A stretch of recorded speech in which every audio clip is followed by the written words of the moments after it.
Hi, welcome. This video is on how to, this is from Unit 5, the factored form, and how do we graph from a factored form of a quadratic equation. In this case, how do we solve for x by factoring? Now, the important thing is, first of all, this particular equation, x squared plus 10x minus 24, is not factored. And so the first thing that we would do is we want to factor it. When your leading coefficient is there's nothing in front of the x squared, which means a equals 1. When you have that, you can actually kind of just go straight to the factors. And so I'm just going to go blank, blank, blank, blank equals 0. And then I know what I can put at the beginning because I know what multiplied by itself would give me x squared. So that would be x here and x here. But then I need two numbers that will multiply to give me negative 24, but that add to give me that 10x. And at this point, you want to write it down. This is the same here as the A, C, and the B. It's just the A is 1. And so AC in this case is negative 24, and B is 10. And so when you're factoring like this, you could say, well, I know that in the past I've talked with my students that if I've got multiply and divide, I could have a positive and a positive, a negative and a negative, or different signs, positive, negative, or vice versa.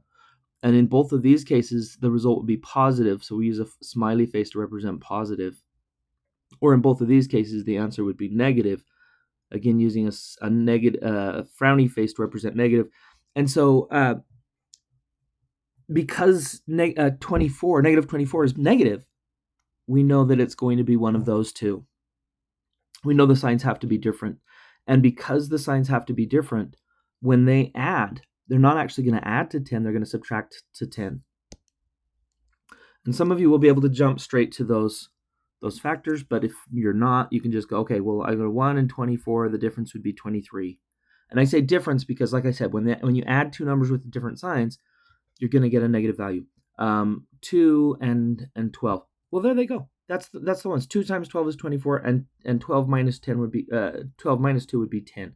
So I just have to decide where I put the negative so that I get a positive 10, and that would be a positive on the 12 with a negative on the 2, because 12 minus 2 is 10. And so those are the numbers that we're looking for. So then I can just go over here and put minus 2 and plus 12.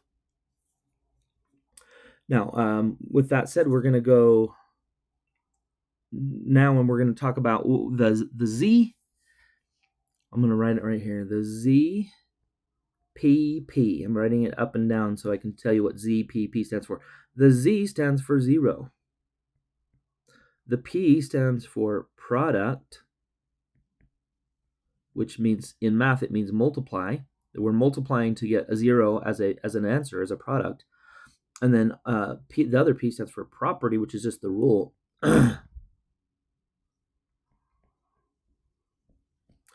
And the rule says this, is pretty simple. It says if A times B, if AB equals 0, then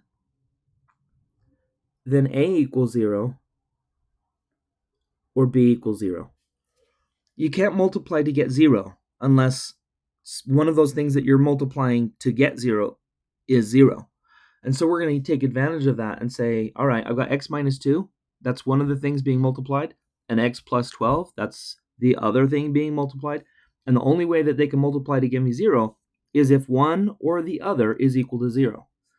So I'm going to write out two equations here. I've got x minus 2 then equals 0, or x plus 12 equals 0.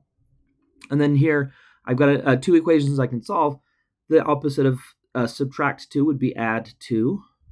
Add 2.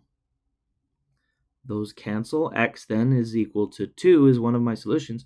Or over here, the opposite of adding 12 would be subtract 12 and subtract 12. Got to do the same thing to both sides of the equal sign. And then here gives me x equals negative 12. And so my solutions are 2 and negative 12. And either of those values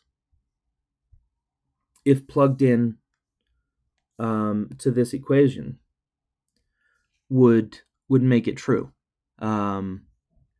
If I put 2 here, 2 squared plus 10 times 2 minus 24, you would find that that would give you 0. Same thing with negative 12. And you can always check to see if your solution is correct. So that's kind of nice too. Hey, you got this. Keep studying, working hard, do your homework, do your assignments, practice. If you are running into trouble, you don't understand what's going on, please ask for help. We're here to help you. Thank you.